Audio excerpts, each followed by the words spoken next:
میری ماں بہت زیادہ پڑھی لکھی نہیں، مگر اس کی باتیں سن کر پڑھے لکھے بھی حیران ہو جاتے ہیں۔ اس کے ہونٹ قدیم صداقتوں کے امین ہیں۔ بچپن میں ماں اور میں دونوں سارا دن ڈھیروں باتیں کرتے رہتے تھے۔ مجھے بہت کم باتوں کی سمجھ آتی تھی، مگر میرا دل چاہتا تھا میری ماں مجھ سے یوں ہی باتیں کرتی رہے اور میری عمر بیت جائے۔ میری ماں محبت اور قربانی کا مرکب ہے۔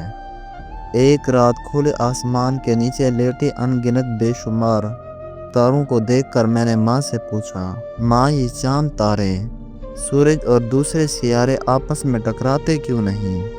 ماں مسکرائی اور بولی، پتر مرکز ایک ہو تو کوئی بھی کسی سے نہیں ٹکراتا۔ ماں کہتی ہے جس دن تمہیں یہ معلوم ہو گیا کہ عبادت اور پوجا میں کیا فرق ہے، اس دن تم علم والے بن جاؤ گے۔ میں چٹک سے بولا، ماں جی آپ بتاؤ نا، پوجا اور عبادت میں کیا فرق ہے؟ کہنے لگی، پتر آپ ضد کرتے ہو تو بتا ہی دیتی ہوں۔ پتر جس کا جواب آئے وہ عبادت ہے، اور جس کا جواب نہ آئے وہ پوجا ہے۔